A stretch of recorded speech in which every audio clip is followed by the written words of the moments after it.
সকলেই আমাকে দেখতে পাচ্ছেন।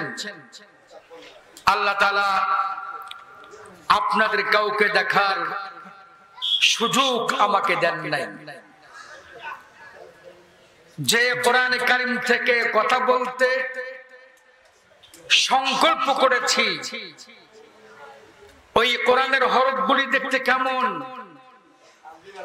আমি আমার দুটি চক্ষু দিয়ে জীবনে একটিবারের জন্য দেখতে পারি না।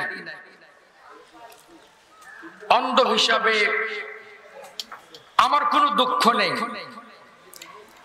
জীবনে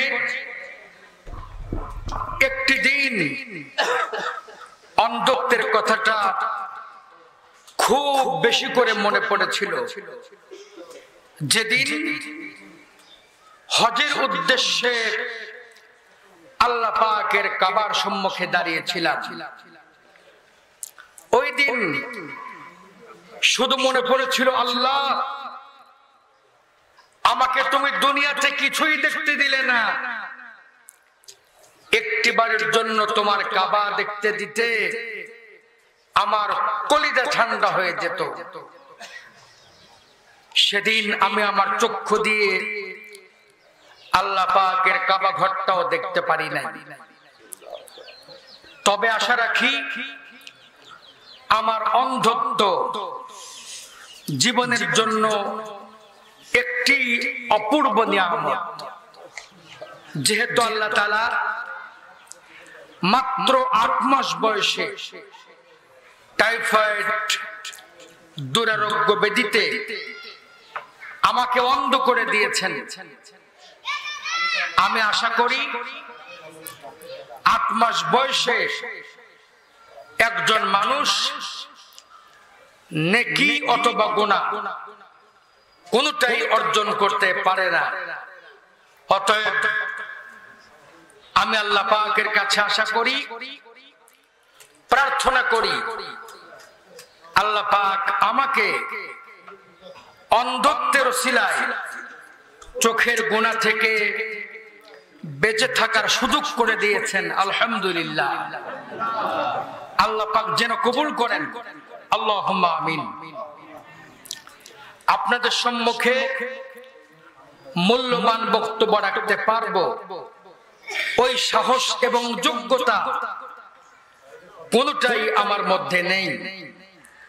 তবে আপনাদের মাঝে একটি বুক ভরা আশা, আপনাদেরকে সাথে করে শেষ মোনাজাতে এমন একটি চক্ষু সঙ্গে করে দোয়া করতে চাই, আল্লাহ তাআলা যে চক্ষু দিয়ে জীবনে একটি গুনাহ করার নাই, আপনারা কষ্ট করে হলেও ধৈর্য ধরে শেষ দোয়া পর্যন্ত থাকবেন সবাই। আল্লাহ তাআলা আমাদের সকলকে শেষ দোয়া পর্যন্ত উপস্থিত থাকার তৌফিক দিন। আমরা সকলেই পড়ছি আল্লাহুম্মা আমিন। প্রিয় ভাইরা, সালাতুল আসরের জামাত অনেকটা নিকটবর্তী, সেই কারণে বক্তব্য দীর্ঘায়িত করতে পারবো না। অত্যন্ত সংক্ষিপ্ত পরিসরে একটি বিষয় উপরে কথা বলেই আমার বক্তব্য শেষ করব। আমার তৌফিকি ইল্লা বিল্লাহ, আলাইহি তাওয়াক্কালতু ওয়া ইলাইহি উনীব। আমরা সকলেই পড়ছি আল্লাহুম্মা আমিন। আজকে আমার আলোচ্য বিষয়বস্তু হলো আল কোরআনের শ্রেষ্ঠত্ব। একটু বলুন তো বক্তব্যের বিষয়বস্তু কি? আল কোরআনের শ্রেষ্ঠত্ব। আসুন আলোচনার শুরুতেই আল্লাহ পাকের কাছে শয়তান থেকে পানাহ চাই। আসুন আমরা সকলেই পড়ছি আউযু বিল্লাহি মিনাশ শাইতানির রাজীম।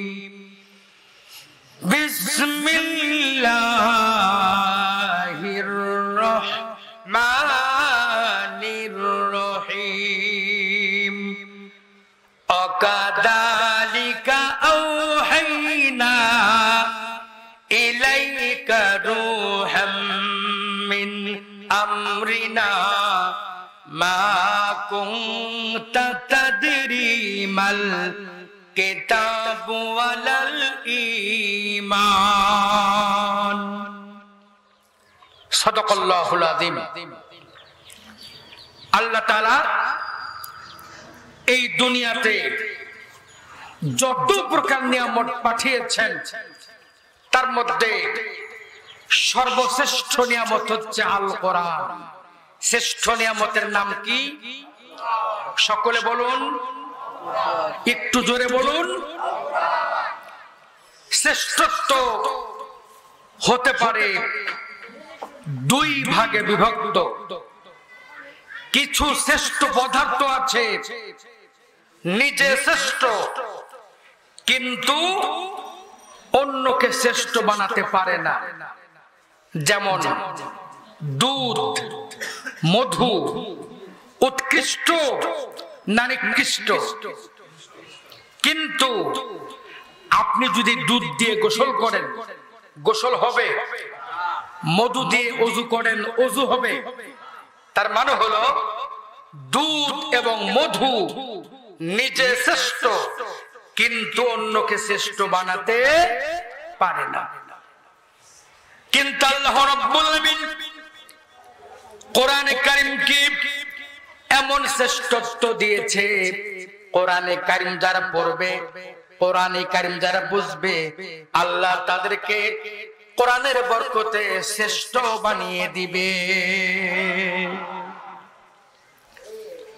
এই কিতাব এমন একটি কিতাব, এই কিতাব যেখানে ছোঁয়া দিয়েছে, স্পর্শ দিয়েছে, সেই ব্যক্তি কখনো 2 নাম্বার থাকে নাই, 3 নাম্বার থাকে নাই।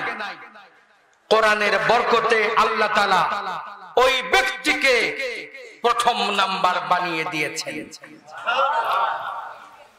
এসেছেন যারা কোরআনে কারীম শুনতে এবং আসতে পারেন নাই যারা কোরআনে কারীম শুনতে, দুই দলের দাম কি একরকম?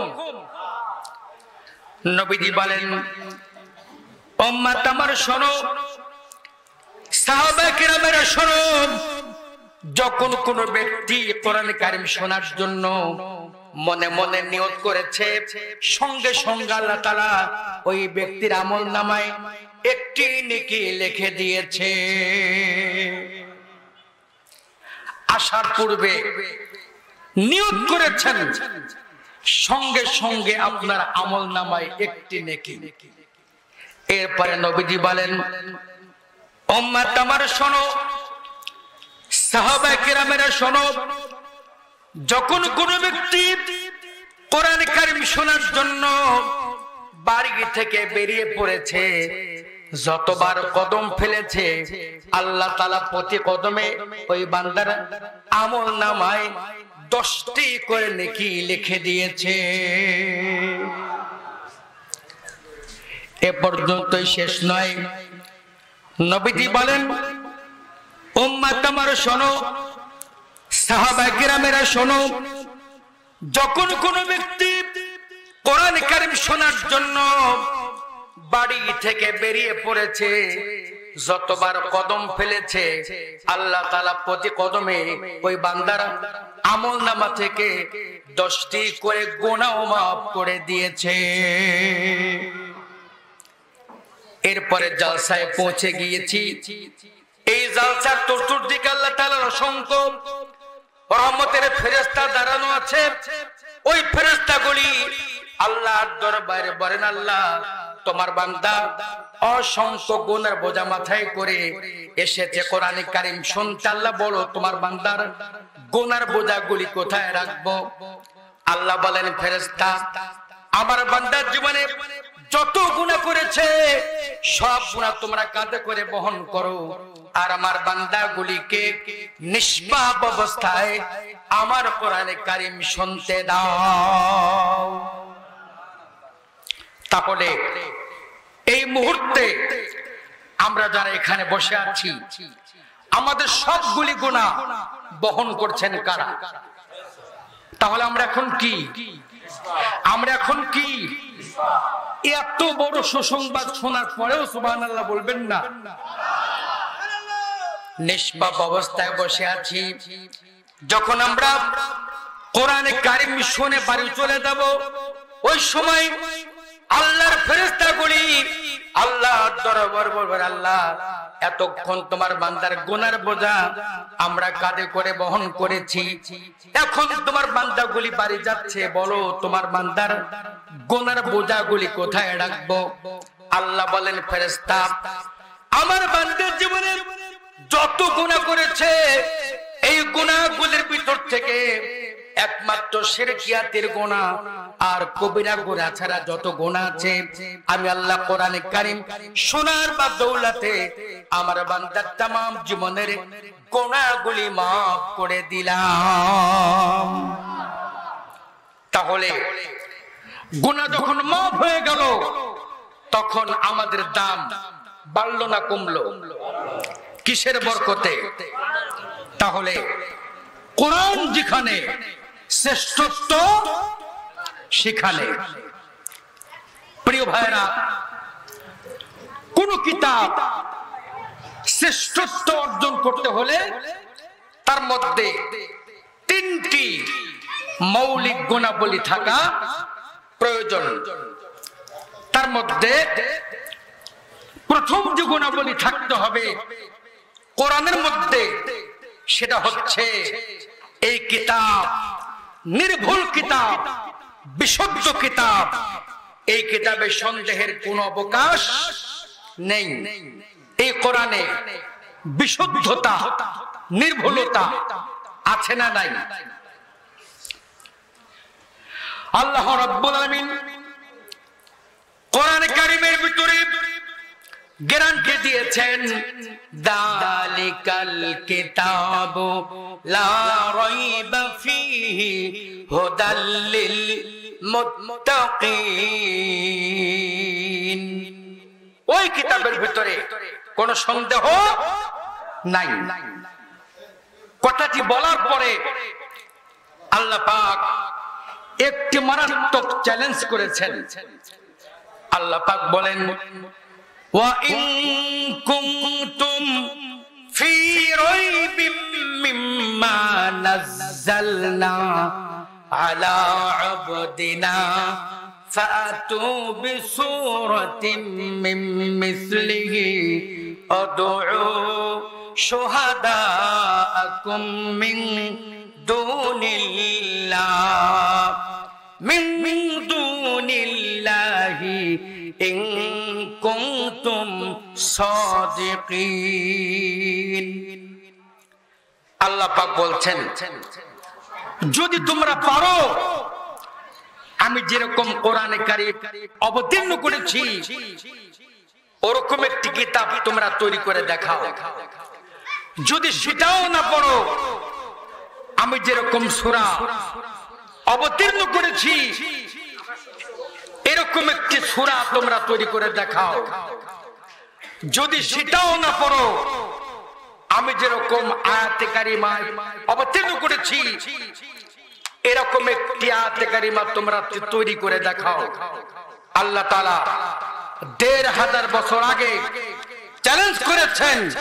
আজ পর্যন্ত আল্লাহ পাকের চ্যালেঞ্জের মোকাবেলা কেউই করতে পারে নাই, আগামীতে পারবে এরকম সম্ভাবনাও নাই। তাহলে এই কিতাব একটি নির্ভুল কিতাব, বিশুদ্ধ কিতাব। এই কিতাবে কোনো সন্দেহের অবকাশ নেই। এরপরে কোন কিতাব শ্রেষ্ঠত্ব অর্জন করতে হলে তার মধ্যে ২ নম্বরে যে গুণাবলী থাকা প্রয়োজন তা হচ্ছে সেই কিতাবটি নির্ভরযোগ্য হবে, বস্তুনিষ্ঠ হবে, তথ্য উপত্যে সমৃদ্ধ হবে যে কোনো কেহই এই কিতাবকে ধাক্কা দিয়ে ফেলে দিতে পারবে না। কোরআনে সেই নির্ভরযোগ্যতা, বস্তুনিষ্ঠতা আছে না নাই? আমি আপনাদেরকে একটি গ্রামাটিক্যাল প্রশ্ন জিজ্ঞেস করব। বলুন, কোরআন আমাদের কাছে না দূরে? সকলে বলুন। বুঝেই বলেছেন, বুঝেই বলেছেন। একটু পরে আরেকবার জিজ্ঞেস করব। ইংরেজিতে কোন বস্তুর ক্ষেত্রে দিস বলা হলে বোঝা যায় বস্তুটি কাছে, দ্যাট বলা হলে বোঝা যায় বস্তুটি দূরে। বাংলায় এই বলা হলে বোঝা যায় কাছে, আর ওই বলা হলে বোঝা যায় দূরে। আরবিতে হাদা বলা হলে বোঝা যায় কাছে, আর যালিকা বলে হলে বোঝা যায় দূরে। বুঝতে পারছেন তো? এবার বলুন তো, কোরআনের শুরুতে আল্লাহ কি বলেছেন? হাদা না যালিকা? তার মানে আল্লাহ কি বলেছেন? এই কিতাব না ওই কিতাব? কোন কিতাব? এই না ওই? আশ্চর্য কথা, এই কিতাব তো বলেন নাই। যদি যালিকা বলা হতো, যদি হাদা বলা হতো, তাহলে অর্থ হতো এই কিতাব। কিন্তু আল্লাহ পাক হাদা বলেন নাই, বলেছেন যালিকা, অর্থ হলো ওই কিতাব। কোন কিতাব বলুন? কোন কিতাব? এবার বলুন, কোরআন আমাদের কাছে না দূরে? একটু দ্বন্দ্বে পড়ে গেলেন।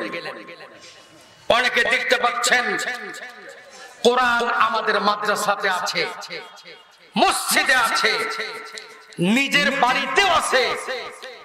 আমরা দেখতে পাচ্ছি কোরআন আমাদের কাছে, কিন্তু আল্লাহ বলছেন দূরে। এর বাস্তবতাটা কি? আল্লাহ পাক কোরআনের শুরুতে এই কিতাব না বলে ওই কিতাব বলে প্রমাণ করে দিয়েছে। দুনিয়ার মানুষেরা শোনো, আমি আল্লাহ আমার কোরআন কারীমকে সুস্থ এবং সৃষ্টির মাঝে একটি দূরত্ব প্রমাণ করে ওই কিতাব বলে দিলাম। আর যদি আমি আল্লাহ এই কিতাব বলতাম, এর প্রমাণ হয়ে যেত কোরআন কারীম সংরক্ষণের ক্ষেত্রে মানুষের প্রভাব প্রতিপত্তি জড়িত আছে। এই জন্য আমি আল্লাহ ওই কিতাব বলে প্রমাণ করে দিয়েছি। কোরআন কারীম আমার হাতের নাগালে তোমরা কোরআনের বিরুদ্ধে যত ষড়যন্ত্র করবে, চক্রান্ত করবে, কিয়ামত পর্যন্ত আমার কোরআনের একটি হরফ তোমরা ক্ষতি সাধন করতে পারবে না। গ্যারান্টি কে দিচ্ছেন? গ্যারান্টি কে দিচ্ছেন? আল্লাহ তাআলা এই বক্তব্য কোরআনে আরো পরিষ্কার ভাবে দিয়েছেন। আল্লাহ পাক বলেন, ইউরিদুনা লিইউতফিউ নূরাল্লাহি বিআফওয়াহিহিম আল্লাহু মুতিম্মু নূরিহি ওয়ালাউ কারিহাল কাফিরুন। আল্লাহ পাক বলছেন, ইসলাম দুশমনগুলি চায় কোরআন কারীম ফুঁ দিয়ে নিভিয়ে দিতে। আমি আল্লাহ কিয়ামত পর্যন্ত আমার কিতাবকে পূর্ণতা দান করব, এটাকে কোনো ব্যক্তি নষ্ট করতে পারবে না। তাহলে কোরআনে শ্রেষ্ঠত্ব অর্জন করতে হলে প্রথম আছে বিশুদ্ধতা, 2 নম্বরে আছে নির্ভরযোগ্যতা। এই গুণাবলী কোরআনে আছে না নাই? কি আছে না নাই? 3 নম্বরে কোন কিতাব শ্রেষ্ঠত্ব অর্জন করতে হলে সেই কিতাবের মধ্যে থাকতে হবে বিজ্ঞানসম্মত যুক্তির অবতারণা। আল্লাহর কোরআনে বিজ্ঞান ভিত্তিক আলোচনা আছে না নাই? সময়ের স্বল্পতার জন্য আমি খুব বেশি বলতে পারবো না, একটি ছোট্ট দৃষ্টান্ত পেশ করছি।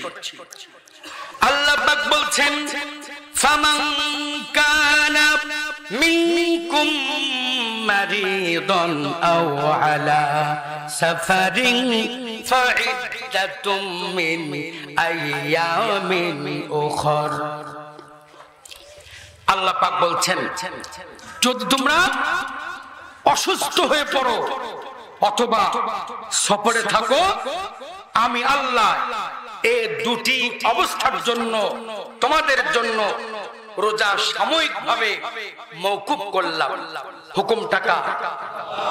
এখন আপনি চিন্তা করুন, আল্লাহ যদি সফর অবস্থা রোজা মাফ না করতেন তাহলে কি বিপদ হতো? একটু ভালো করে চিন্তা করেন। মনে করেন আপনি ঢাকা এয়ারপোর্টে সেহরি খেয়েছেন, সেহরি খেয়ে উঠেছেন প্লেনে ওঠার পরে প্লেনটি 15-16 ঘন্টা উঠতে উঠতে প্লেনটি নামলো গিয়ে তুরস্ক এয়ারপোর্টে নামার পরে আপনি ঘড়িতে দেখতে পাচ্ছেন রাত 2:45। এখন বলেন তো, বাংলাদেশে সেহরি খাওয়ার পরে তুরস্কে গিয়ে দেখতে পাচ্ছেন রাত্রি 2:45, তখন আপনি কি করবেন? ইফতার না সেহরি? কথা কি বুঝতে পারছেন আপনারা? তুরস্কে গিয়ে কি করবেন? ইফতার না সেহরি? ঠিক আছে, সেহরি খান। আবার তুরস্ক এয়ারপোর্টে রাত্রি 2:45 সেহরি খেয়ে রওনা হয়েছেন ঢাকার উদ্দেশ্যে। প্লেনটি উঠতে উঠতে 16 ঘন্টা পরে নামলো ঢাকা এয়ারপোর্টে। ওখানে নামার পরে দেখতে পাচ্ছেন রাত্রি 3:30। এখন কি করবেন? ইফতার না সেহরি? তাহলে সারা মাস সেহরি খাবেন, ইফতার কবে করবেন? তার মানে হচ্ছে সফর অবস্থায় রোজা রাখা সম্ভব নয়। এই কথাটি দুনিয়ার বিজ্ঞানী জানার আগে, এই কথাটি দুনিয়ার সাহিত্যিকেরা জানার আগে, দুনিয়ার চিন্তাবিদেরা, দুনিয়ার দার্শনিকেরা জানার আগে আল্লাহ পাক আগেই কথা পরিষ্কার বলে দিয়েছে, আমি আল্লাহ তোমাদের জন্য সফর অবস্থায় রোজা সাময়িকভাবে মওকুফ করে দিলাম। জোরে বলুন সুবহানাল্লাহ। তাহলে কোরআনে বিজ্ঞানসম্মত যুক্তির অবতারণা আছে না নাই? এরপরে আল্লাহ তাআলা এই কিতাবকে শ্রেষ্ঠত্ব দিয়েছেন। 12 মাসে বছর, শ্রেষ্ঠ মাসের নাম কি? রমজান মাস। রমজান মাসটি শ্রেষ্ঠ হলো কেন? আল্লাহ পাক বলেন, শাহরু রমাদানাল্লাযী উনজিলা ফীহিল কুরআন। আল্লাহ রাব্বুল আলামিন কোরআন কারীমের ভিতরে সুন্দর করে বলে দিয়েছেন, বান্দাগুলো শোনো, আমি আল্লাহ রমজান মাসে কোরআন নাযিলের জন্য কোরআনের সম্মানে আমি আল্লাহ এই মাসকে শ্রেষ্ঠ মাস বানিয়ে দিলাম। তাহলে কোরআন যেখানে শ্রেষ্ঠত্ব, সেখানে আল্লাহ তাআলা অসংখ্য ফেরেশতা সৃষ্টি করেছেন। তার মধ্যে শ্রেষ্ঠ ফেরেশতার নাম কি? হযরতে জিবরিল আলাইহিস সালাম। এই ফেরেশতা কোরআন নাজিলে ওহী বহন করেছেন। কোরআনের সম্মানে আল্লাহ পাক এই ফেরেশতাকে শ্রেষ্ঠ ফেরেশতা বানিয়ে দিয়েছেন। এরপরে আল্লাহ তাআলা অসংখ্য মাখলুকাত সৃষ্টি করেছেন। তার মধ্যে শ্রেষ্ঠ মাখলুকাতের নাম কি? কোরআন নাজিল হয়েছে কার উপরে? কোরআন শ্রেষ্ঠ। এই কিতাব যে জাতির উপরে অবতীর্ণ করা হয়েছে সেই জাতীয় শ্রেষ্ঠ জাতি। এই শ্রেষ্ঠত্ব হতে পারে বহু ভাগে বিভক্ত। আমাদের পাবনাতে একটি ফল আছে, আমি জানি না ওই ফলটা রংপুর আছে কিনা। ফলটা দেখতে দারুণ সুন্দর, কিন্তু ভিতরে ছাই। এই ফলটা কি রংপুরে আছে? এটাকে আপনারা কি বলেন? আমরা পাবনা তো মাকাল ফল বলি। এই মাকাল ফল দেখতে দারুণ সুন্দর, কাউকে যদি বিনা পয়সায় এক পিস দেই, খাবেন আপনারা? এজন্য খাবেন না। ওই ফলের মধ্যে সৌন্দর্য আছে কিন্তু শ্রেষ্ঠত্ব নাই। আল্লাহ রাব্বুল আলামিন কোরআনে কারিমের ভিতরে সুন্দর করে বলছেন, বান্দাগুলো শোনো, আমি তোমাদেরকে মাখাল ফলের মতো এরকম সৌন্দর্য দেই নাই। আমি আল্লাহ তোমাদেরকে প্রথম দান করেছি মর্যাদা।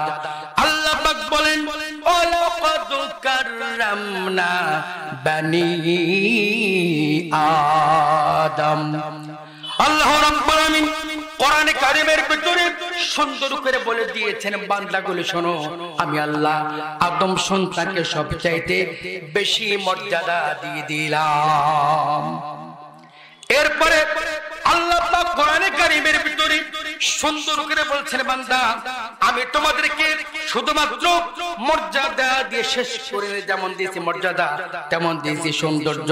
আল্লাহ পাক বলেন, লাকাদ খালাকনাল ইনসানা ফি আহসানি তাকওয়িম। সবাই বলুন, লাকাদ খালাকনাল ইনসানা ফি আহসানি তাকওয়িম। আল্লাহ রাব্বুল আলামিন কোরআন কারীমের ভিতরে সুন্দর করে বলছেন, বান্দা আমি আল্লাহ তাআলা মানুষকে এত সৌন্দর্য দিয়েছি, এত সুসজ্জিত করে তৈরি করেছি, এত সৌন্দর্য আমি আল্লাহ দুনিয়াতে আর কাউকেই দেই নাই। জোরে বলুন সুবহানাল্লাহ। তাহলে মানুষকে ইজ্জত দিয়েছেন, সম্মান দিয়েছেন, সৌন্দর্য দিয়েছেন, শ্রেষ্ঠত্ব দিয়েছেন, কিসের বরকতে? কিসের বরকতে? আমি কি কথাগুলি আপনাদেরকে বোঝাতে পারছি? এরপরে আর একটি ছোট্ট কথা জিজ্ঞেস করি, আচ্ছা বলুন তো, পাগল মানে বুদ্ধিমান না বোকা? পাগল মানে কি বুঝেই বলেছেন তো? একটু পরে আরেকবার জিজ্ঞেস করব। মনে করুন আপনাদের রংপুর সদর উপজেলা মাননীয় মেয়র মহোদয় নির্বাচনে দাঁড়িয়েছেন। নির্বাচনে দাঁড়াবার পরে ওনার বাবা এসে বলছে তার বন্ধুদেরকে, ভাই আমি ছেলেকে নিষেধ করলাম, এই ঝামেলায় আসা দরকার নাই। তো ছেলেটি আমার কথা শুনলই না। তো যেহেতু টাকাটা জমা দিয়ে ফেলেছে, একটু পাগলটার দিকে খেয়াল করবেন। এরকম কথা কি রংপুরে মাঝে মধ্যে বলে? এই যে বাবা ছেলেকে আদর করে পাগল বলে, এই পাগল মানে বুদ্ধিমান না বোকা?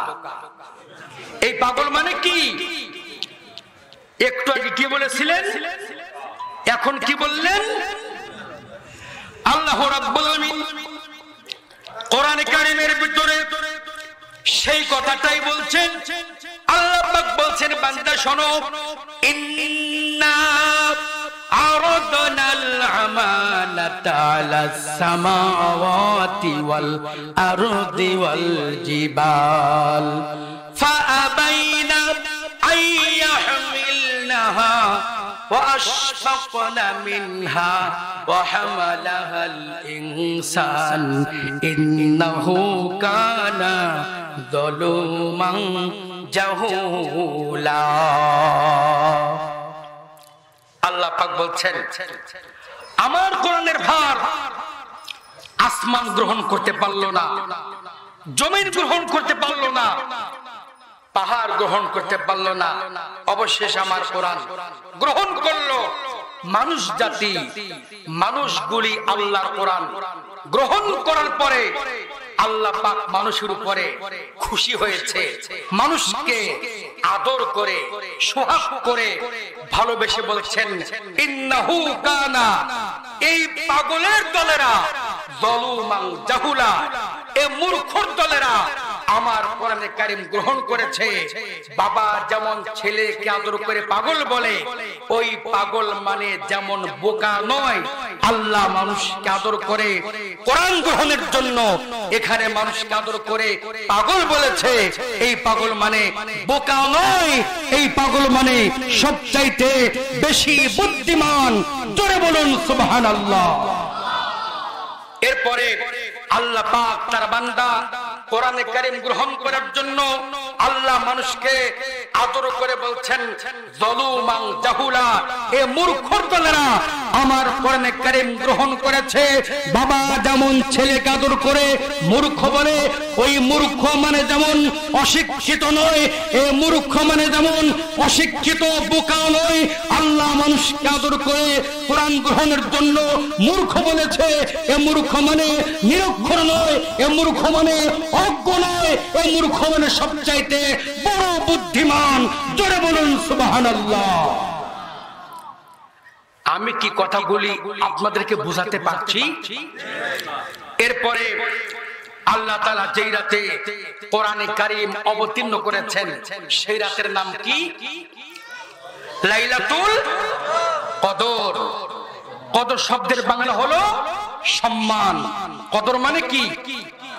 কদর শব্দের আরেকটা ব্যাখ্যা আছে, আমরা ছোট্টবেলায় মুখস্থ করেছি, আমানতু বিল্লাহি ওয়া মালাইকাতিহি ওয়া কুতুবিহি ওয়া রাসূলিহি ওয়াল ইয়াউমিল আখিরি ওয়াল কদরি খায়রিহি ওয়া শাররিহি মিনাল্লাহি তাআলা ওয়াল বা'সি বাদাল মাউত।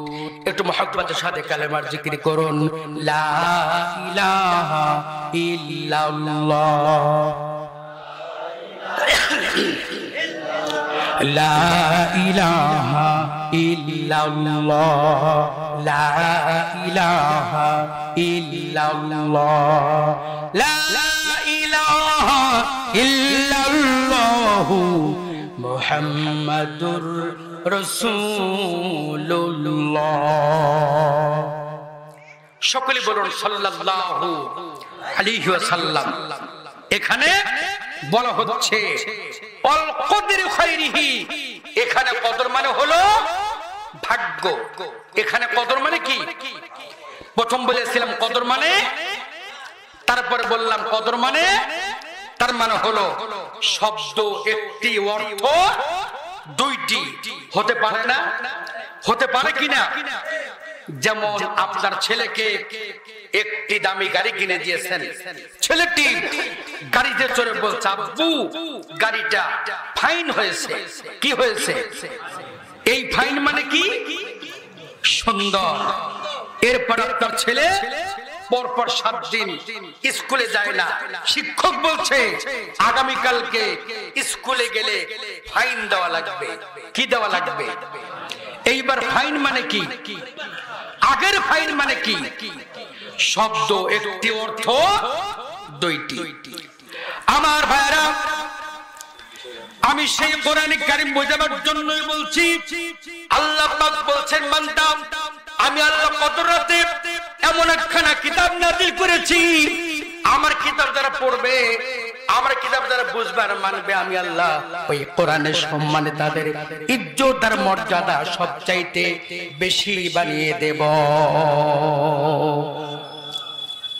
কোরআন যারা পড়বে, বুঝবে এবং মানবে, আল্লাহ পাক তাদেরকে ইজ্জত, সম্মান, মর্যাদা সবচাইতে বেশি বানিয়ে দেবেন। ওয়াদা কার?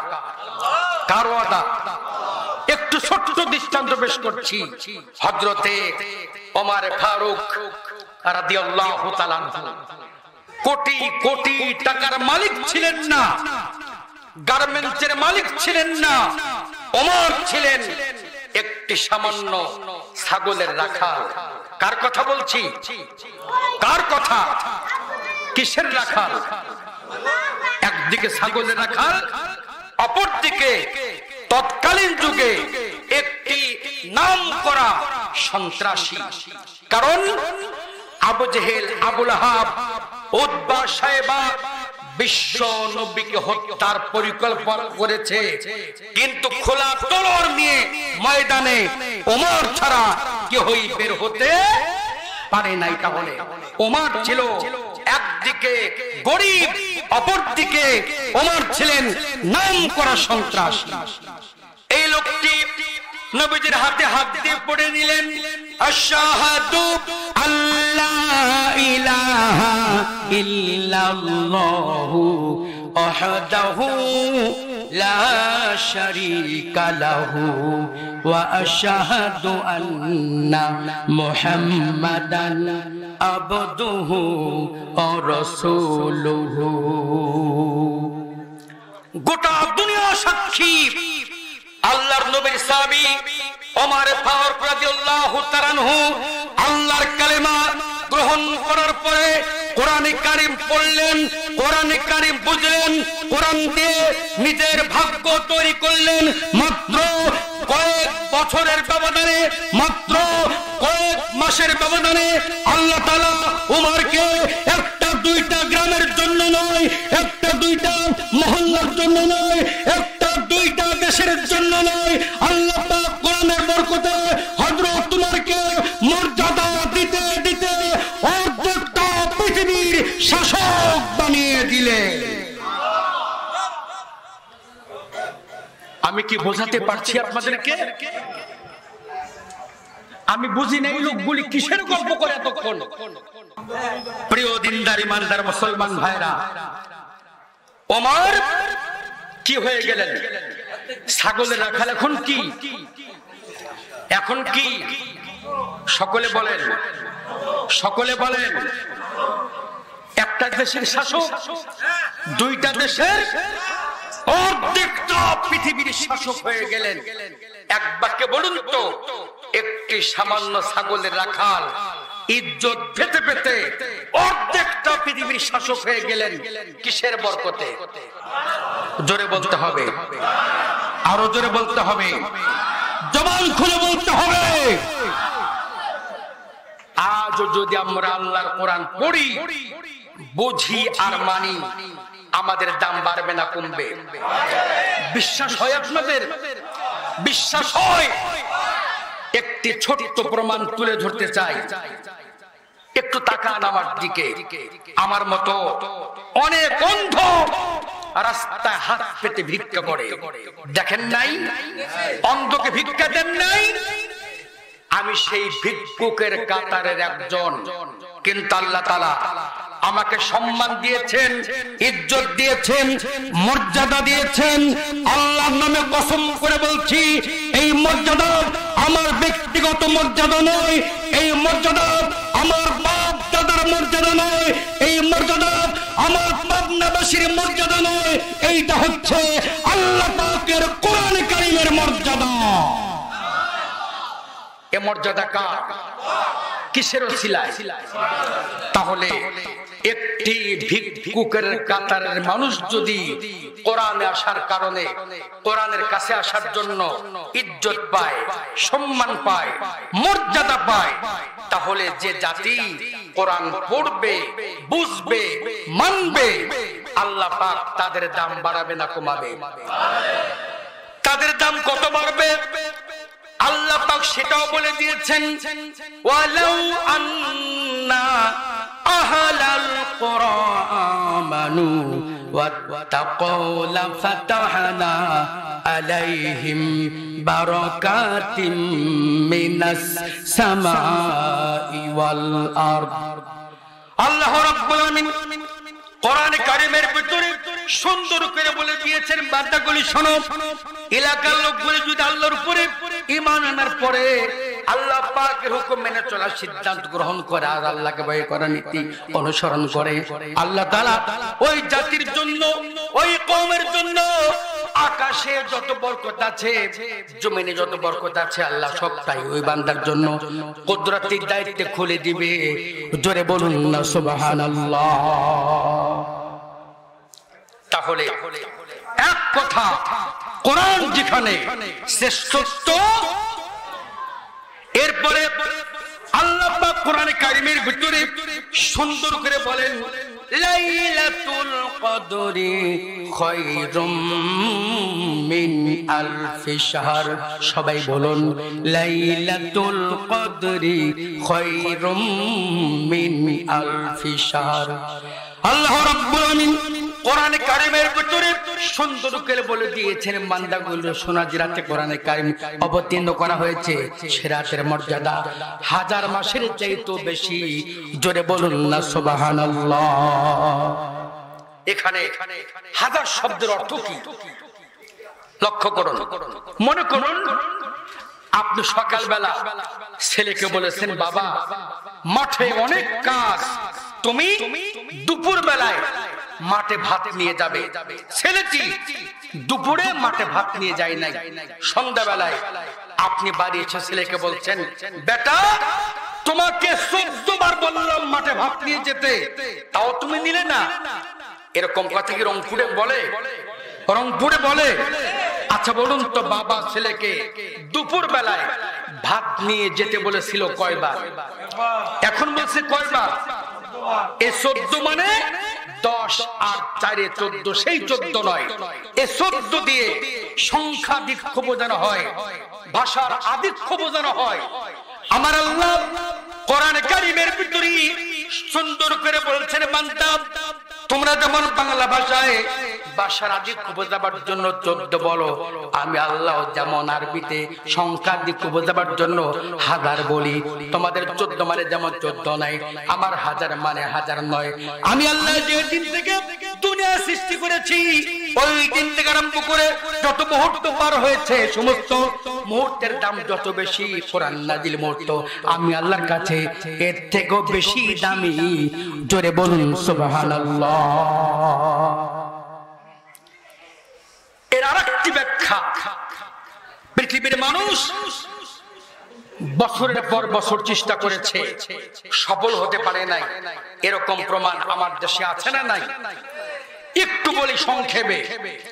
এই দেশটি স্বাধীনতা লাভ করার সময় গঠন করা হয়েছিল মুক্তি বাহিনী, তারপরে গঠন করা হলো রক্ষী বাহিনী, তারপরে গঠন করা হলো এন্টি কারাপশন, এরপরে গঠন করা হলো অপারেশন দুর্বার, এরপরে গঠন করা হলো অপারেশন ডোজার, এরপরে গঠন করা হলো অপারেশন ক্লিন হার্ট, এরপরে গঠন হলো পুলিশ, বিজেপি, র‍্যাব, চিতা, কুবরা, ডিজিএফআই, এনএসআই, ডিএসবি, ডিবি। এত কিছু গঠন করার পরে এই দেশ কি শতভাগ সন্ত্রাস মুক্ত হয়েছে? হয়েছে? আল্লাহ পাক বুঝাচ্ছে বান্দা লাইলাতুল কদরি খায়রুম মিন আলফি শাহর। আল্লাহ বুঝাচ্ছে বান্দা তোমরা শতবার চেষ্টা করে যে কাজটি করতে পারো নাই, আমার কোরআন পড়ো, আমার কোরআন মানো, আমার কোরআন দিয়ে ব্যক্তি পরিবার গঠন করো। আমি আল্লাহ কোরআনের বরকতে এই দেশকে সন্ত্রাস মুক্ত করব, এই দেশকে সোনার বাংলা বানাবো, এই দেশকে কোরআনের বরকতে আমি আল্লাহ ডিজিটাল বাংলায় রূপান্তরিত করব। বলুন ঠিক কিনা? তাহলে কোরআন যারা পড়ে, কোরআন যারা বোঝে, কোরআন যারা মানে তাদের ভাগ্যটাও পরিবর্তন হয়, ইজ্জত সম্মান মর্যাদাও বেড়ে যায়। ওয়াদা কার? ওয়াদা কর। এখন যদি আপনি মনে মনে নিয়ত করেন আগামী কালকে আল্লাহর নবীকে নাস্তা করাবো, পারবেন? আপনি পারবেন? কিন্তু সুযোগ আছে। সুযোগটা কি? আল্লাহ পাকের হাবিব বলেছেন উম্মত আমার শোনো, সাহাবা কিরামেরা শোনো, কোরআনে কারীম যারা পড়ে, কোরআনে কারীম যারা পড়ায়, এরকম ব্যক্তিকে কেউ যদি এক টক খেতে দেয় আল্লাহ পাক এক নয় দুই নয় সেই ব্যক্তিগুলিকে বনে ইসরাইল যুগের ৭০ জন নবীকে খাওয়ানোর সমান সওয়াব দিয়ে দিবে। কোরআন যারা পড়ে, কোরআনকে যারা পড়ায়, এরকম ব্যক্তিকে কেউ যদি এক ওয়াক্ত খেতে দেয় অথবা তাদের পিছনে একটি পয়সা ব্যয় করে, আল্লাহ তাআলা কিয়ামতের ময়দানে একটা দুইটা নয়, 5টা 10টা নয়, 70 জন নবীকে খাওয়ানোর সমান সওয়াব দিবেন আল্লাহ। মহিলারা দান করা জি ওয়েটেন সি। এরপরে আপনি যদি চান আগামীকালকে সকালে স্বয়ং আল্লাহকে নাস্তা করাবো, পারবেন আপনি? আল্লাহ কি খায়? আল্লাহ কি পান করে? কিন্তু কিয়ামতের ময়দান যখন কায়েম হবে, আল্লাহ পাক একদল লোককে ডেকে বলবে, বান্দা আমি আল্লাহ তোমার বাড়ি গিয়েছিলাম, এক লোকমা খাবার দাও নাই, এক টুকরা বস্ত্র দাও নাই, এক গ্লাস পানি দাও নাই। আল্লাহর বান্দা বলবে, আল্লাহ আপনি কেমন কথা বলছেন? আপনি তো খান না, পান করেন না, আমার বাড়ি কবে গেলেন? আল্লাহ তখন ডেকে বলবে, বান্দা তোমার বাড়িতে এতিম গিয়েছিল, মিসকিন গিয়েছিল, কোরআনের তালবিল ইলমেরা গিয়েছিল।